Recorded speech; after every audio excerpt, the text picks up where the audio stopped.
कहीं पर जलजला आता है, अर्थक्वेक हो जाता है, आदमी कहता है अखबारों में पढ़ करके दुकान के सामने बैठकर जिक्र कर रहा होता, चाचा जी फला जगह देखो ये अर्थक्वेक हुआ, ये जलजले आए, कितने लोग तबाह हो गए,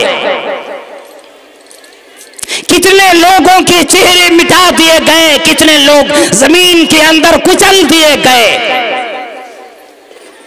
कहता हाँ हाँ ठीक है, वो तो होता रहता है दुनिया में।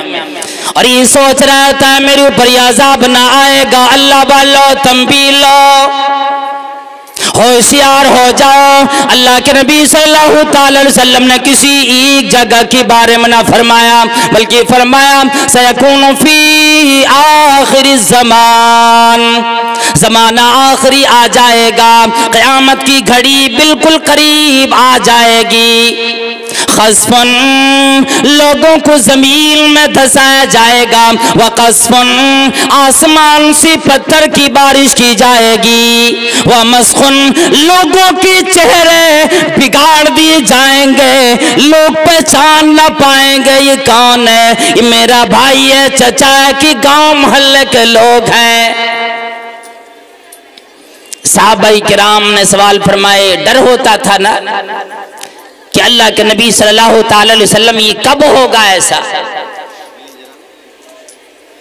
कब ऐसा मामला आएगा। अल्लाह के नबी सल्लल्लाहु अलैहि वसल्लम ने फरमाया इदा ज़हरतिल मादिफ वल क़ीनात वसुहिल्लतिल ख़मर, जब गाने बजाने आम हो जाएंगे, मस्जिदों में लोग अपने मोबाइलों में ऐसे रिंग ट्यून लगाएंगे, 7 दिन नमाज अदा करने की फुर्सत ना मिली, जुमे की दिन में आकर पहली सब में जेंटलमैन आके बैठा हुआ है, मोबाइल को भी साइलेंट करना भूल गए, आराम से बैठा है। अब उसी तरह नमाज अदा करते करते खुतबे के दौरान उसके लिए फोन आता, रिंग ट्यून बोला करता है, ऐसे सिंगड़ियों की गाने लगा रखे, मस्जिद में वो गाना बोलना शुरू हो जाता है, आम हो गया वो जमाना। अब मैं सहाबाए किराम में से एक सहाबी हजरत सईद इब्ने आमिर रज़ियल्लाहु ताला अन्हु का एक वाक़या पेश करूं, जो कुरान करीम में अल्लाह तबारक व तआला ने क्या फरमाया, इन्ना जहन्नम कानत मिरसादा, ये जहन्नम घात लगाए बैठी है। और घात किसे कहते हैं, जैसे बच्चे आपस में आंख में चोली खेला करता है, छुपन छुपाई खेला करता है कि एक बच्चा छिप कर रहेगा, दूसरा आएगा उसे पकड़ लेगा तो वो चोर बनेगा। फिर अल्लाह रब्बुल आलमीन ने बड़ा अच्छा बयान कुरान करीम में हमारी आपकी तंबीह के लिए दे दिया, फरमाया इन्ना जहन्नम कानत मिरसादा, जहन्नम घात लगाए बैठी है, फरमाया लित्तागीन माबा, ये जहन्नम सरकशों का, बदमाशों का, बेईमानों का ठिकाना है। इसी जहन्नम से हजरत सईद इब्ने आमिर रज़ियल्लाहु ताला अन्हु रातों दिन डरा करते थे। वक़्त आया जब उमर फारूक रज़ियल्लाहु ताला अन्हु ने अपने ज़माने खिलाफत में सईद इब्ने आमिर रज़ियल्लाहु ताला अन्हु को हिम्स का गवर्नर, हिम्स का बादशाह बना कर भेजे। बादशाह बनाए किन्हें, सईद इब्ने आमिर रज़ियल्लाहु ताला अन्हु को कहा कि हिम्स का गवर्नर, बादशाह बनाकर भेजे। पहले तो अपना दामन छुड़ाना चाहे, बचना चाहे, लेकिन फिर उमर रज़ियल्लाहु ताला अन्हु ने याद दिलाया, कहे सईद इब्ने आमिर, जब मैं अपनी खिलाफत के वक़्त जब लोग इसरार कर रहे थे, मैं इनकार कर रहा था, मैं खलीफा न बनूंगा, मैं एक आम आदमी बनकर, एक आम उम्मती बनकर अपनी जिंदगी जिया करूंगा। तूने उस वक्त आकर मुझे बात बतलाई, मशवरा तूने मुझे दिया, कहे उमर फारूक रज़ियल्लाहु ताला अन्हु अगर आप न बनेंगे फिर बनेगा कौन। फिर आज दामन तू मुझे इसमें फंसाकर अपने दामन छुड़ाना चाहता है। सईद इब्न आमिर गवर्नर बनकर, बादशाह बनकर चले गए।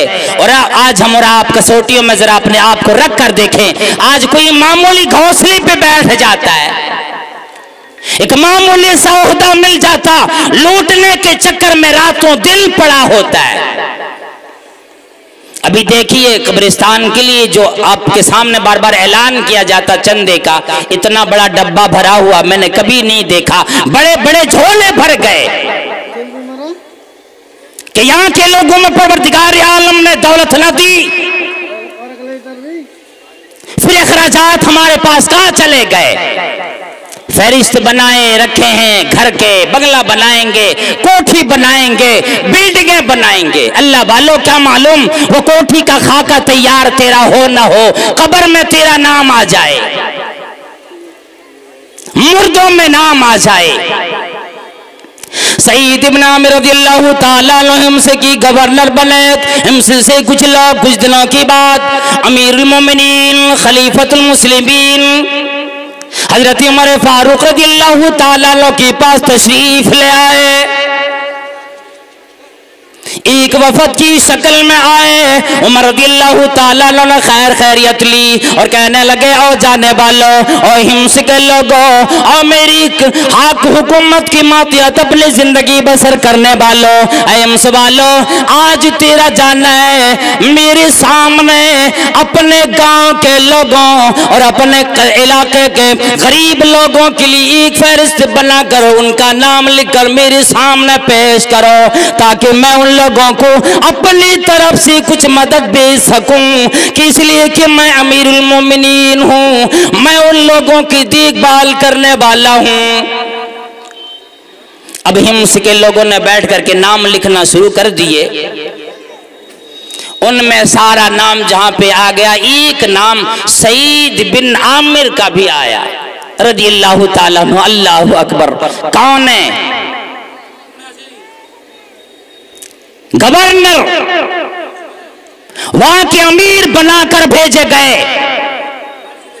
उमर रज़ियल्लाहु ताला अन्हु फहरिस्त बार बार पढ़े और फिर आखिर में सवाल भी कर लिए, ये सईद इब्न आमिर कौन है? सारे लोग तो ठीक है, ये सईद इब्न आमिर है कौन? लोग कहने लगे, भाई सईद इब्न आमिर जिसे आपने हमारा गवर्नर, हमारा खलीफा, अमीर बनाकर भेजे, अमीरुल मोमिनीन उमर फारूक रज़ियल्लाहु ताला अन्हु ने इतनी बात सुनी। अल्लाह वालों, अमीरुल मोमिनीन ज़ारो क़ितार रोने लगे। इतना रोए हिचकियां बंद गई और कहने लगे, ऐ हिम्स के लोगों, आज तक मुझे पता नहीं जिसे मैं गवर्नर तेरा बादशाह बना के भेजा हूँ, वो भी आज मुफलिसी में अपने जिंदगी बसर करने पे मजबूर है। और मैं अमीरुल मोमिनीन उमर फारूक रज़ियल्लाहु ताला अन्हु को उनकी खबर न मिली। कहीं अल्लाह की सामने मैं पूछ ना लिया जाऊं कि सईद इब्न आमिर को गवर्नर तो बना दिया, उनकी खैरियत क्यों न ली, उनकी हाल अहवाल से क्यों वाकिफ न हुए। ऐ लोगों, आओ उसी उमर रज़ियल्लाहु ताला अन्हु ने दो बटुए में अलग से भरकर सईद इब्न आमिर रज़ियल्लाहु ताला अन्हु के लिए अशरफिया, रुपए, पैसे, दिरहम दिनार दो झोले में भेज डाले। तमाम लोगों को, गरीबों को भी दिए और सईद इब्न आमिर के लिए अलग से दो बटुए में दिरहम दिनार बंद करके दिए। लोग ले जाकर सईद इब्न आमिर रज़ियल्लाहु ताला अन्हु के सामने रख दिए। बीवी पर्दे की आड़ में अंदर बैठी है, कोई काम में मशगूल है। सईद इब्न आमिर कुरान करीम की तिलावत में मशगूल है।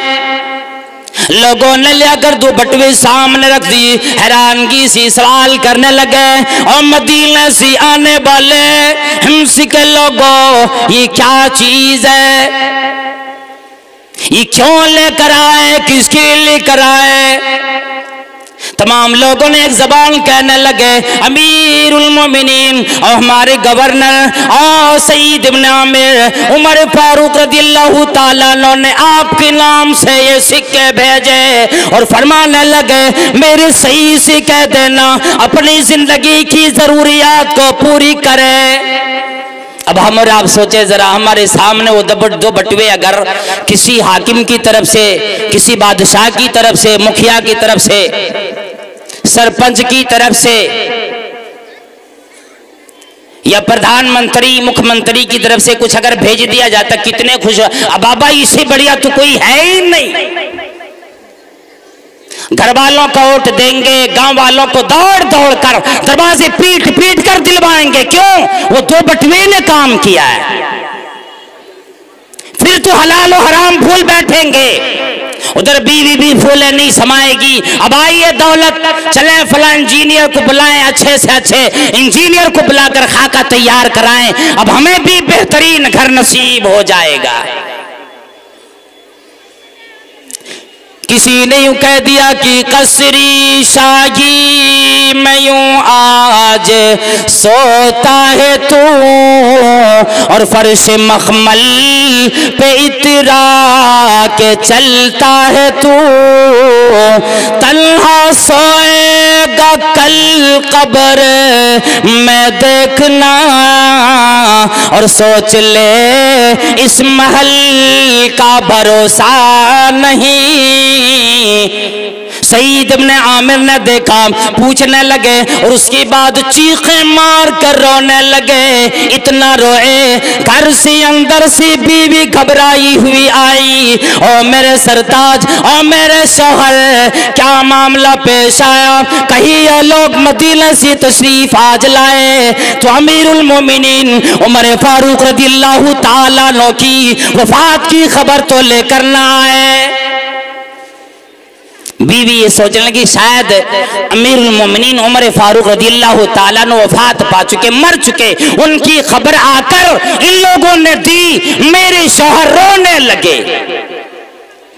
मेरी माँ बहनों जरा गौर करो, शौहर कोई तकलीफ में होते, परेशानी में होते, बीबियां साथ दिया करती थी, ख्याल रखती थी शौहरों को। जब वो बाहर से तशरीफ लाते, कोई काम करके हरासा परेशान आते, बीबियां अपने शौहर के चेहरे को देखती, कहती ओ मेरे सरताज क्या कोई मुसीबत लगी, क्या कोई परेशानी आई, मुसीबत आई, क्या बात है, आपका चेहरा क्यों बना हुआ है, तेवर क्यों चढ़ा हुआ है? उस जमाने की बीबियों का ख्याल करो, मेरे जमाने की औरतों और मेरी माँ बहनों, क्या हमने कभी भी अपने शौहर के लिए ऐसा ख्याल किया है? जब इनकी चीख सुनी, बीबी अंदर से दौड़ी हुई बाहर तशरीफ ले आई, कहने लगे आओ मेरे सरताज क्या मामला है, आप क्यों रोए? कहने लगे अमीरुल मोमिनीन की वफात होती, इतनी बड़ी मुसीबत मेरे ऊपर ना होती, इतनी तकलीफ मुझे ना लगती, और मेरी बीवी मुझे तकलीफ उससे भी ज्यादा लगी है, परेशानी उससे भी ज्यादा है, हिचक उससे भी ज्यादा है। कहने लगी फिर क्या हुआ? का परेशानी क्या है? का ये दुपट्टे देख रहे हो ना? कहा अगर मैं तुम्हें बतला दूं इसके अंदर क्या चीज है, क्या तुम मेरा साथ दोगी उस मुसीबत से छुटकारे के लिए? आज हम और आप देखते हैं ना, शौहर कमा के आता है। अल्लाह के नबी सल्लल्लाहु ताला अलैहि वसल्लम ने फरमाया एक जमाना आएगा मर्द लोग परेशान हो करके कमाएंगे, महीने महीने भर लोगों की गुलामी करेंगे, दिन भर मजदूरियां करेंगे, शाम में जब घर लौटेंगे सारा पैसे निकाल कर अपनी जेब से अपने बीवी को दे देंगे। फिर अगर उसे 4 रुपए की भी जरूरत पेश आएगी, बीवी के सामने जाकर आओ बेगम जी 4 रुपए दे दो। यह आखिरी जमाने की पहचान। और बीवियां भी खुश हो जाती। अगर हमारे जमाने में बटुए आ जाते, बीवी कहते पहले छुपा बाद में बात करना, फिर कहीं कोई देख न ले, कोई गरीब ना आ जाए मांगने के लिए, कोई परेशान हाल आकर हमारे सामने अपनी परेशानियां ना पेश करने लग जाए।